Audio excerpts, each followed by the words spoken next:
విజయవాడ నగరంలో ఆహార కల్తీ నిరోధక అధికారులు ఆకస్మిక తనిఖీలు నిర్వహిస్తున్నారు. హోటళ్లు అలాగే బేకరీల్లో కూడా ఈ తనిఖీలు చేపట్టడం జరిగింది. మనతో పాటు డిప్యూటీ కమిషనర్ నూతలపాటి పూర్ణచంద్రరావు గారు. సార్ నమస్తే అండి. ఈ రోజు అసలు ఆకస్మిక తనిఖీల్లో ప్రధానంగా ఏ రంగాలకు సంబంధించిన వాటి మీద తనిఖీలు జరుగుతాయి? అందరూ నమస్కారం. ఈరోజు ఫుడ్ సేఫ్టీ కమిషనర్ గారి ఉత్తర్వుల మేరకు, లీగల్ మెట్రాలజీ కమిషనర్ గారి ఉత్తర్వుల మేరకు 20 ఫుడ్ సేఫ్టీ టీములు, 20 లీగల్ మెట్రాలజీ టీములు నగరంలో ఉన్న ప్రముఖ హోటల్స్, రెస్టారెంట్లు, బేకరీలు, స్వీట్ షాపులు తనిఖీలు చేయడం జరుగుతుంది. ఆశ్చర్యకర విషయం ఏంటంటే యుఎస్ బేకరీలో ఉన్నాం మనం. చూడండి, మనం కంటామినేషన్ అరెస్ట్ చేయడానికి ఉండాల్సిన ఫ్రిడ్జ్ మహా దారుణంగా దాంట్లో ఉన్నవన్నీ కూడా చూడండి ఎట్లా ఉన్నాయి, నీళ్లు గారిపోతా ఉన్నాయి, రంగులు ఇష్టం వచ్చిన రంగులు, తర్వాత అన్నీ చూడండి ఎట్లా ఉన్నాయి. ఈ నీళ్ళల్లో పెట్టేశారు, ఫ్రిడ్జ్లో పెట్టి నీళ్లు చూడండి, నీళ్ళలో డోనట్స్, ఈ బేకరీ ప్రొడక్ట్స్ కానివ్వండి ఇవన్నీ కూడా తడిసిపోయి ఉన్నాయి. ఫ్రిడ్జ్లో ఉంటే ఏదైనా పాడవపోకుండా ఉంటాయనే కానీ దాంట్లో నీళ్లు ఫ్రిడ్జ్లో నుంచి పైనుంచి కారుతూ ఉన్నాయి, పైనుంచి కారి వీటిలో నుంచి నీళ్ళు వచ్చేస్తూ ఉన్నాయి. ఇవన్నీ ఎప్పుడో కంటామినేట్ అయిపోయినాయి, స్టెయిల్ అయిపోయినాయి. అయ్యే ఫ్రిడ్జ్లో పెట్టి పిల్లలకి అమ్మటానికి చూడండి ఎన్ని ప్రొడక్ట్స్ ఉన్నాయో. సుమారు 1 కింటా ప్రొడక్ట్స్ స్టెయిల్ అయిపోయి ఉన్నాయి ఇక్కడ మొత్తం, అమ్మటానికి సిద్ధంగా ఉన్నాయి. ఏది పనికొచ్చేటట్లేదు.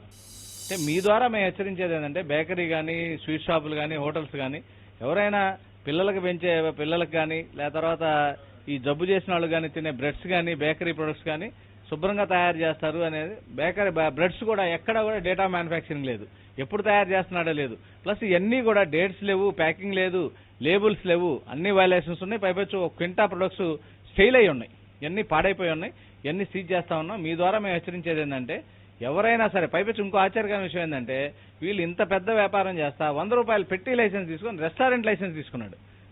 బేకరీ ఉత్పత్తులు తయారు చేస్తా రెస్టారెంట్ లైసెన్స్ తీసుకున్నా ఉన్నాడు. ఇవన్నీ కూడా ఇలా ఐడెంటిఫై చేస్తాము, వీళ్ళకి నోటీసులు ఇస్తా ఉన్నాం. చట్టపరంగా ఏ క్రిమినల్ చర్యలు అయితే తీసుకోవచ్చో కమిషనర్ గారి పర్మిషన్తో ఆ చట్టపరమైన చర్యలు తీసుకోవడం జరుగుతుందండి. హోటల్స్ లో ప్రధానంగా ఏ అంశాలకు సంబంధించిన పరిశీలన జరుగుతున్నారు? అలాగే స్వీట్ షాపుల్లో కూడా మీ తనిఖీల్లో ఏ అంశాలు? అంటే హోటల్స్ లో ఇప్పుడు స్టైల్డ్ ఫుడ్, తర్వాత ఫ్రీజ్డ్ ఫుడ్, మెయిన్ మిగిలిపోయింది ఫ్రీజ్ చేసి అమ్ముతా ఉన్నారు. ఆ కంప్లైంట్స్ కూడా ఉన్నాయి. మన టీంలన్నీ ఇన్స్పెక్ట్ చేయడం జరుగుతుంది.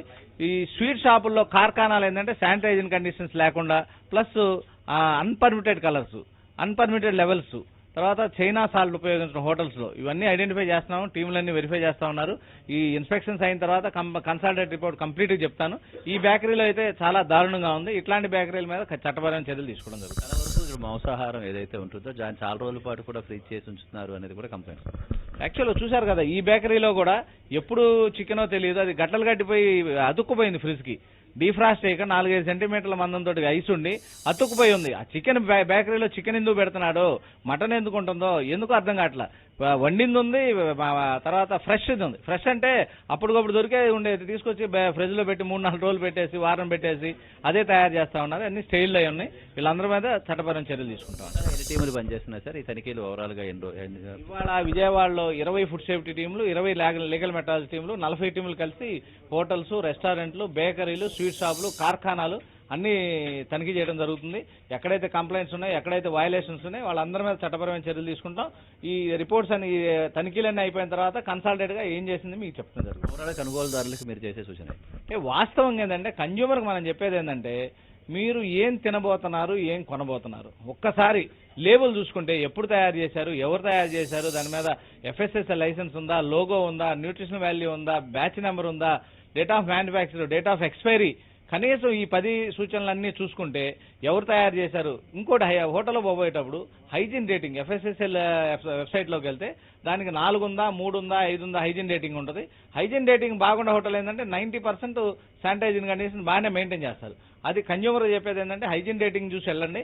తర్వాత మీరు కోటింగ్ లేకుండా, కలర్ లేకుండా, చైనా సాల్ట్ వాడకుండా ఉండే హోటల్స్కి వెళ్ళండి. విజయవాడ పట్టణంలో చాలా వరకు కలర్స్ మేము చాలా దాడులు చేసినాం. కలర్స్ కొంతవరకు తగ్గినాయి, కానీ ఈ బిర్యానీ పాయింట్లు, మండీల మీద చాలా కంప్లైంట్స్ ఉన్నాయి. కలర్స్ వాడుతున్నట్టు, చైనా సాల్ట్ వాడుతున్నట్టు వాళ్ళందరి మీద చట్టపరమైన చర్యలు తీసుకుంటాం. నిబంధనల ప్రకారం ఈ బేకరీ ఐటమ్స్ ఎన్ని రోజుల పాటు వినియోగించవచ్చు, ఎన్ని రోజుల వరకే అది మనకి సేఫ్టీగా ఉంటుంది? అంటే బేకరీ ప్రొడక్ట్స్ ఏంటంటే సెల్ఫ్ లైఫ్ చాలా తక్కువ అండి. దానికి ఏంటంటే 1 రోజు నుంచి 3 రోజుల వరకు కొన్ని ఉన్నాయి, 1 వీక్ ఉండేవి. షార్ట్ సెల్ఫ్ లైఫ్ ఉండేది బేకరీ ప్రొడక్ట్స్. ఎందుకంటే 1 రోజులో బ్రెడ్ ఉందనుకోండి, మాక్సిమం 3 days. వాళ్ళు డేట్లే వేయట్లేదు, ఎప్పుడు తయారు చేసేట్లు ఏం చేయట్లేదు, మొత్తం సీజ్ చేయడం జరుగుతుంది. ఎక్కడైనా పట్టణంలో ఎక్కడైనా లేబుల్ కండిషన్స్ పాటించిన బేకరీ ప్రొడక్ట్స్ ఏదైతే ఉన్నాయో అవి మొత్తం సీజ్ చేయడం జరుగుతుంది. వినియోగదారులు మీకు కంప్లైంట్ చేయాలంటే ఏం చేయాలి? వినియోగదారులు కంప్లైంట్ చేయాలంటే మన 26 జిల్లాల్లో 26 మంది డిజిగ్నేట్ ఆఫీసర్స్ ఉన్నారు. తర్వాత joint commissioner, joint food controller, deputy food controller, commissioner food safety ఉన్నారు.